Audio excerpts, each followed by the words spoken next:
پھر اللہ تبارک و تعالیٰ نے آگے ارشاد فرمایا حضرت آدم کی پیدائش کا واقعہ. کچھ مفسرین نے لکھا اللہ نے مشورہ کیا تھا فرشتوں سے وَإِذْ قَالَ رَبُّكَ لِلْمَلَائِكَةِ إِنِّي جَاعِلٌ فِي الْأَرْضِ خَلِيفَةً. لیکن کچھ مفسرین کہتے ہیں کہ اللہ کو ضرورت نہیں فرشتوں سے مشورہ کرنے کی.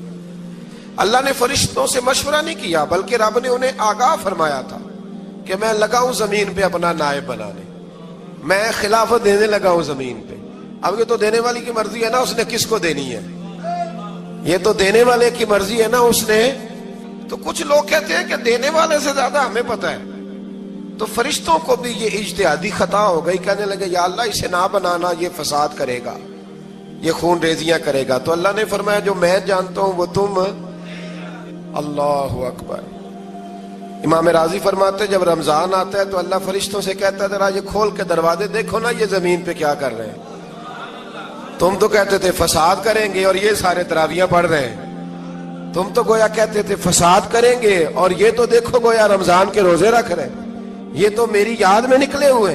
تم کچھ کہتے تھے اور دیکھو میں نے تمہیں کہا تھا نا جو میں جانتا ہوں وہ تم. اللہ نے پھر حضرت آدم علیہ السلام کو تمام زمانے کے علوم عطا کیے, علم سکھا لیا. تو فرشتوں سے کہا تم بھی ان چیزوں کے نام بتاؤ, تو وہ بتا سکے نہیں. اللہ نے فرمایا اب اس طرح کرو آدم کو سجدہ کرو. سب نے سجدہ کیا سوائے وہ. کہنے لگا یا اللہ صرف تجھے ہی کرنا ہے. کرنا بھی صرف اللہ کو چاہیے پر رب کے آگے بھی جھکنا چاہیے, اور جس کے سامنے رب جھکائے نا وہاں بھی. اور یہ جو عاجزی ہے نا, یہ جو جھکنا ہے یہ علم کے آگے ہے. ہماری مصیبت یہ ہے کہ ہم علم کے آگے بھی گردن جھکانے کو تیار نہیں ہوتے, وہاں بھی ہم خود عالم فاضل بن جاتے.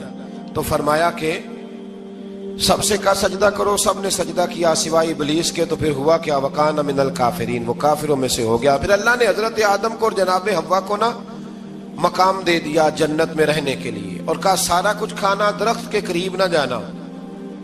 ابھی آپ کسی سے کہہ دیں تھوڑا سا کہ پیچھے نہ دیکھنا, یعنی اگر میری سمجھ لیں ادب کی وجہ سے کوئی 1.5-2 منٹ یا 6 منٹ نہیں بھی نہ دیکھے گا تو سوچے گا ضرور کہ پتہ نہیں اب پیچھے کیا ہے, مصیبت کیا ہے. یعنی آپ کہہ کے دیکھ لیں کسی کو پیچھے نہ دیکھنا.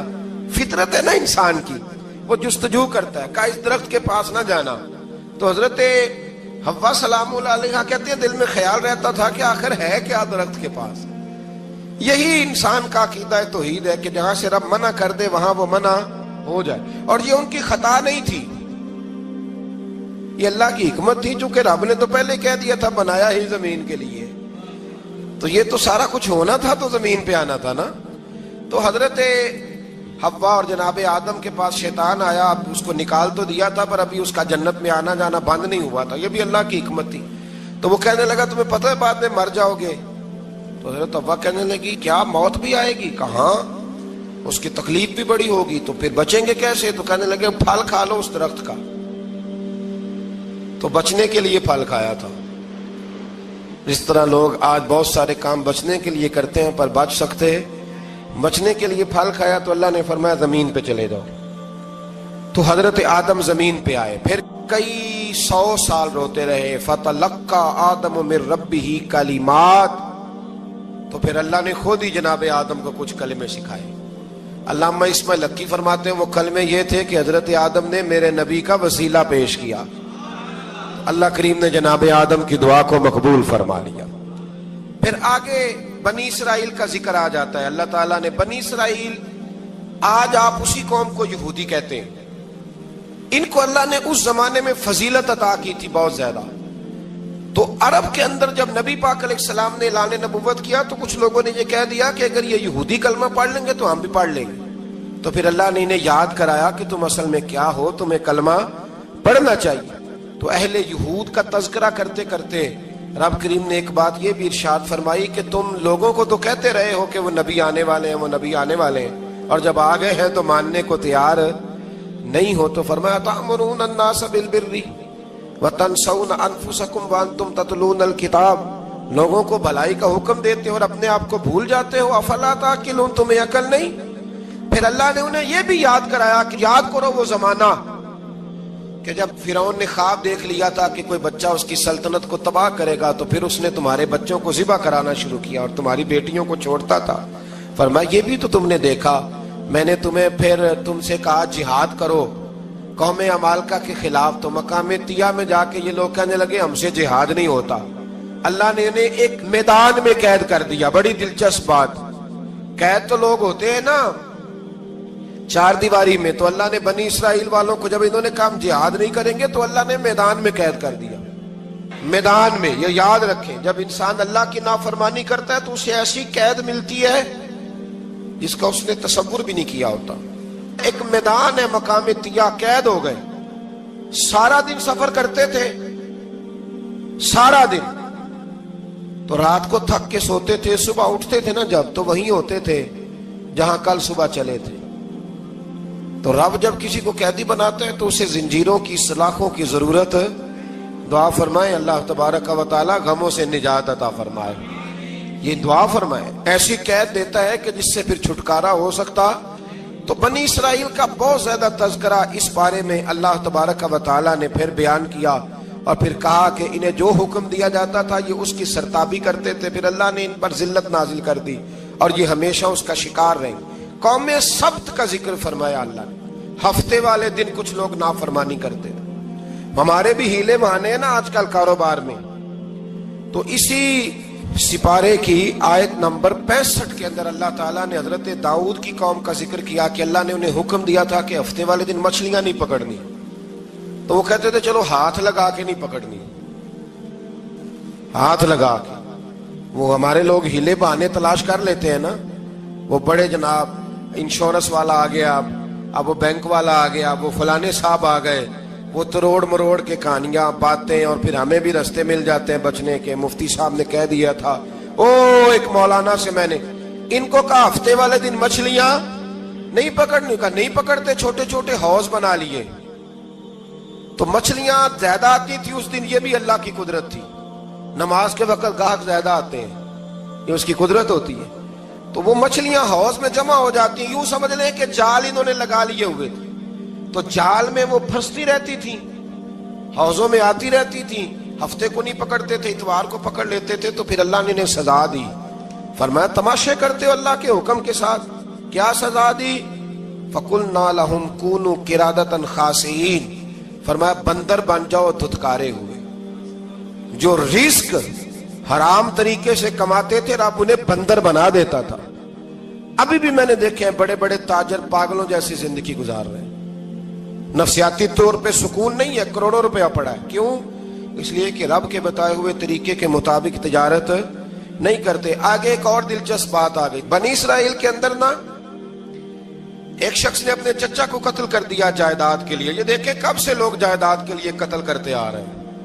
چچا کو قتل کر دیا, اور قتل کر کے حضرت موسیٰ علیہ السلام کے پاس آئے کہ میرے چچا کو کسی نے قتل کر دیا ہے, تو بتائیں کیا کرنا ہے. تو آپ نے فرمایا کہ گائے ذبح کرو اور اس کا ایک ٹکڑا مقتول کو مارو, مرنے والے کو, وہ خود اٹھ کے بتا دے گا مجھے کس نے قتل کیا ہے.